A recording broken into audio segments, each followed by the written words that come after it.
Fala, torcida tricolor, tudo bem? Rodrigo, saudações tricolores. E vamos nessa para mais um pós-jogo que esse jogo testou nosso coração. Meu Deus do céu, irmão. Fluminense não teve um dia de paz, né? A gente bateu a Chapecoense por 2-1 no Maracanã. Chegamos aos 26 pontos. Estamos a 6 pontos do líder Palmeiras, que não sei se é um time cagão, nunca vi. Ele não, a gente acha que ele vai perder, ele não perde. O Flamengo está empatado com a gente, mas o Flamengo está com um jogo a menos e está à nossa frente. Mas assim, a dúvida que fica, a gente precisava ter tanto sufoco para ganhar o time que é lanterna do Campeonato Brasileiro. Mas antes de eu destrinchar tudo o que aconteceu nesse jogo, e olha, também tem muita coisa de bastidor para falar. Tem o Martinelli, tem a Bomba Hulk, que está parando na internet, e tem a atitude lá em La Paz do jogo que vai de vida ou morte do Fluminense na Libertadores. Então, assim, eu preciso que você faça aqui a sua parte, né? Já chega aqui, já dá um clique no botão do like, porque o YouTube precisa entender que a torcida tricolor é gigante e que eu faço vídeo para a torcida tricolor. Então, assim, e já se inscreve no canal se você caiu aqui de paraquedas e ainda não é inscrito, porque aqui tem Fluminense todo dia. E deixa aqui nos comentários, logo de cara, qual foi sua nota para o time e quem foi o craque do jogo para vocês. Para mim, o nome da fera é John Kennedy. O cara foi primordial.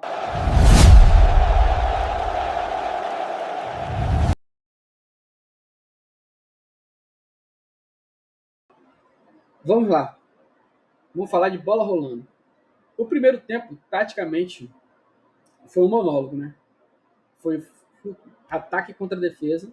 A Chapecoense ficou o tempo todo marcando ali, marcando baixo. O Fluminense o tempo todo atacando e a Chape achando que ia achar um contra-ataque. Graças a Deus o Fluminense está bem posicionado e ela só achou 2 contra-ataques ali, mas no mais ela não conseguiu fazer nada. E claro, esses 2 contra-ataques não fizeram muita força para fazer algum gol, alguma coisa que a bola não chegou no Fábio. Mas assim, a gente conseguiu empurrar a linha de defesa deles para dentro da área e foram mais de 20 finalizações só na primeira etapa. Mas aí a gente entra num problema crônico, né? A pontaria.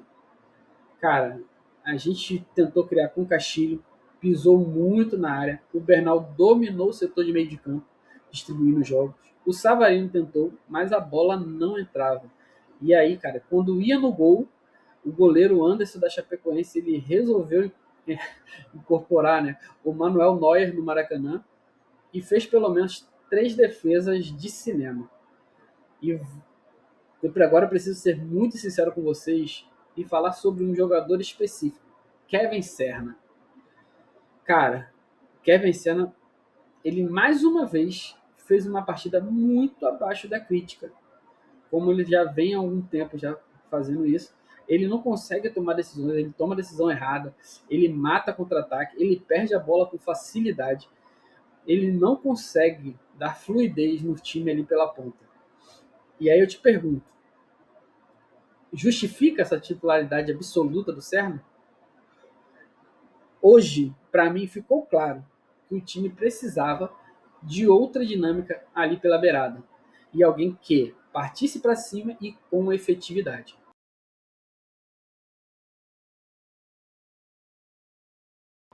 E aí vem o segundo tempo, né? O Soteldo, ele entra no jogo, porque foi uma coisa que, na hora do intervalo, 99,9% da torcida do Maracanã pedia, né? Que era tirar o Serna.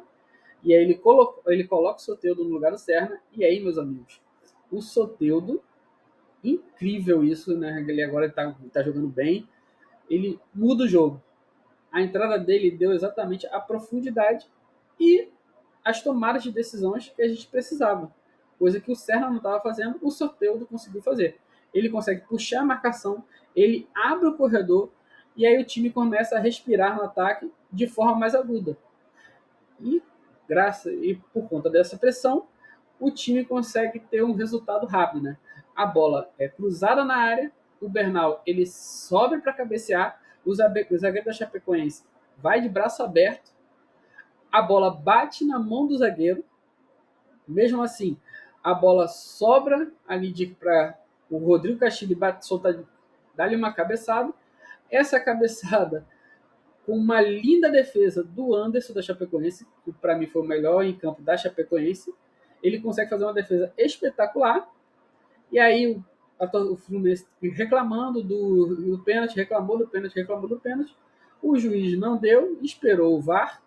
O VAR veio, chamou e aí confirma o que já dava para analisar diretamente no campo pelo juiz. Mas, como é para o Fluminense, né, acho que tudo fica mais complicado. Eu vi vários pênaltis várias faltas que não foram contra o Palmeiras sendo marcadas, inclusive jogadores tomando cartões loucos, porque teve um jogador do Red Bull que ele dá um carrinho, não toca no jogador do Palmeiras, o jogador do Palmeiras dá um pulo extravagante, ele cai, e aí o juiz vai lá e então, toma cartão amarelo, sendo que nem tocou no jogador. Ah, mas foi jogada brusca. Tá, quantas jogadas bruscas tiveram contra jogadores do Fluminense e nada foi marcado? É complicado, né, gente? Essa arbitragem do Brasil hoje tá difícil, cara. Mas aí, beleza. A gente fica naquela dúvida. Pênalti. Quem vai fazer? Quem vai bater essa bola? Cara, dá um frio na barriga porque a gente não sabe quem seria o nosso batedor. E aí vem o Savarino, assume a responsabilidade, bate com uma categoria absurda, bola para um lado e goleiro para o outro. E aí abre a porteira, né? A gente achou que ia abrir a porteira, que o jogo ia virar um treino e não aconteceu. Mas assim, hoje o Savarino tem que ser nosso batedor oficial. O toque que ele deu ali, o chute que ele deu no pênalti foi de tamanha qualidade, tá? Mas beleza. E aí o Fluminense, como se já é de se esperar nesse dia, ele vai lá, a gente acha que a gente pode relaxar, que o Fluminense vai ganhar esse jogo, que é um jogo treino, e o Fluminense vai lá e sofre um apagão. E vem um erro coletivo, um erro crasso, né? O Guga dá um bote precipitado, o Bernal ele não faz a cobertura, e aí vem o Enio, que tem uma qualidade absurda, né? Cara, tenho que admitir, acertou um chute indefensável na gaveta do Fábio, e aí 1-1. Aí nesse momento, Maracanã gela, a nossa moral vai lá embaixo, e a sensação é que a gente ia perder mais 2 pontos, e por incrível que pareça, para o último colocado do Campeonato Brasileiro, dentro de casa. É.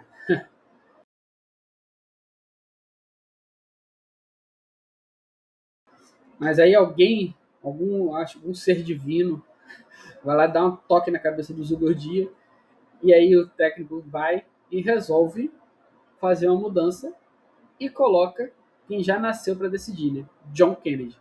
John Kennedy ele entra no jogo com uma aura diferente e ele já tinha decidido lá contra o Santos, lá na Vila Belmiro, e hoje não foi diferente. E, pô, gente, eu quero aqui analisar o gol do John Kennedy. Cara, não foi só o chute. A construção da jogada foi sensacional. O Soteldo, ele pega a bola, ele vai, limpa a marcação, dá dileta pro Alisson. O Alisson vai num passe entre linhas, perfeito. O Rodrigo Castilho, ele vai, puxa a marcação para frente. O John Kennedy fica ali no meio ali da área ali, sozinho. O Alisson com uma visão boa, uma boa visão, ele só ajeita. E o John Kennedy, sem dominar, chuta de primeira, uma chapada no ângulo. Cara, não tinha como o Anderson pegar essa bola. E aí, meu irmão, com esse golaço, o Maracanã explode, né? E aí que eu levanto um debate nesse chat. John Kennedy hoje, ele não tem que ser titular nesse time para ontem. Tudo bem que o Castilho ele tem uma função tática importante ali, ele fica ali na meio da área, vários outros cruzamentos ele conseguiu, alguns cabeceios e tal. Teve até cabeceio que ele fez com perigo, em que o Anderson fez um defesaço, fez alguns chutes também, mas assim, o John Kennedy hoje, ele entrega o que é de mais precioso no futebol, que é o gol e a imprevisibilidade. Quero muito que vocês comentem aqui nos comentários para eu conseguir ler. O que vocês acham? John Kennedy, o urso, ele está pedindo passagem?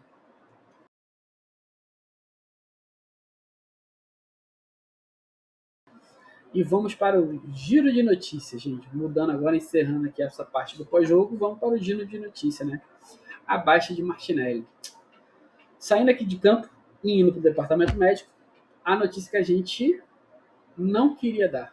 Infelizmente, a lesão do Martinelli ela é séria e os exames confirmaram que é lesão muscular grave na coxa esquerda. Lembrando que o Fluminense, no sábado, ele liberou uma nota informando que já tinha feito os exames e que os exames só iriam sair no, agora na segunda-feira. E assim, o que significa isso na prática, né? Ele tá fora por um bom tempo, gente. Isso aí é fato, é certo. E a previsão inicial lá dos bastidores do Fluminense é que ele só volte após a Copa do Mundo.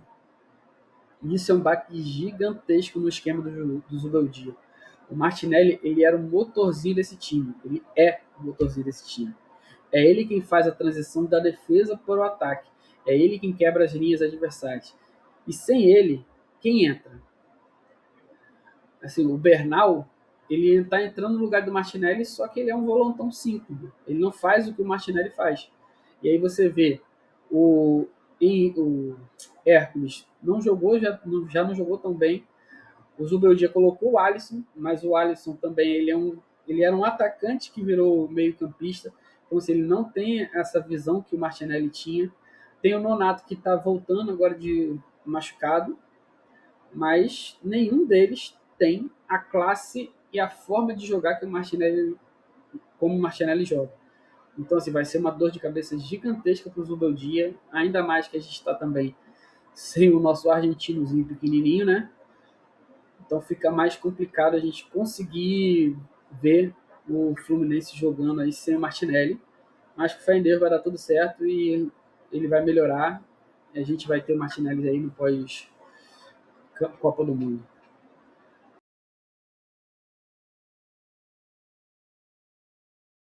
Vamos falar agora um pouquinho sobre o mercado da bola. Agora segura essa aí. A internet parou ontem, né? Tá pegando fogo. E ontem, na parte da tarde, eu fiz um vídeo falando sobre o Hulk. Vem aqui no meu canal aqui, dá uma analisada no vídeo, ver se ficou maneiro, né? E assim, o atacante do Atlético Mineiro ele já tá saindo do Galo, isso é certo, porque ele ficou de fora desse último jogo e a diretoria do Galo ela já liberou e o jogador já pode negociar com outro clube da Série A. E aí entra uma informação fortíssima que está correndo nas Laranjeiras, é que o Fluminense é que está nesse circuito. Aí você imagina, né, torcedor? Hulk vestindo a camisa do Fluminense. Nesse esquema do Zubeldia, o Hulk poderia jogar centralizado, abrindo os espaços e fazendo dupla ou com o Rodrigo Castilho ou com o John Kennedy. Inclusive, tem uma análise tática minha aqui falando sobre John Kennedy e Rodrigo Castilho jogando juntos, onde a gente mudaria o esquema tático para um 4-4-2. O Hulk vindo para o Fluminense. Acredito que o Zubeldia vai fazer isso, vai fazer com que o Fluminense jogue no 4-4-2. Ou ele tira o Rodrigo Castilho e o John Kennedy e coloca o Hulk no ataque. Mas, na minha visão, acho que é cedo para a gente pensar nessas possibilidades. Hoje, o John Kennedy ele está melhor do que o Rodrigo Castilho. O Rodrigo Castilho até agora não... Claro, ele é um jogador de médio para grande, joga bem, mas assim, pelo valor que a gente investiu nele ainda não mostrou a que veio. E vindo o Hulk, acho que vai ficar um pouquinho mais para trás do Rodrigo Castilho. Só que aí vem o grande entrave, né? O salário. Em janeiro, quando o Fluminense estava negociando com o Hulk, quando o Hulk estava quase saindo, o salário estava na casa de 2 milhões de reais. E é um jogador caríssimo, né? E com a idade avançada. Então, assim, a diretoria ela vai ter que fazer uma engenharia financeira gigantesca, mas, assim, o Hulk, tanto do ponto de vista técnico quanto de liderança, eu acho que vale. E para vocês? O Hulk vale? A idade dele está muito avançada, 39 anos. Mas mesmo assim ele ainda está entregando muita força física e muito poder de decisão. Apesar, aí eu boto aqui uma vírgula aqui, né? E uma aspas, né? Que o Hulk já está há mais de um mês sem conseguir fazer um gol e sem dar um passe. Mas assim, a nota dele no SofaScore, ele era um dos melhores do Atlético Mineiro. Então assim, ele ainda continua rendendo, mas não rendendo o que se espera dele. Isso que deixa a gente mais com o pé atrás, né? Mas responde aqui embaixo. O que você acha do Hulk no Fluminense? Você aprova?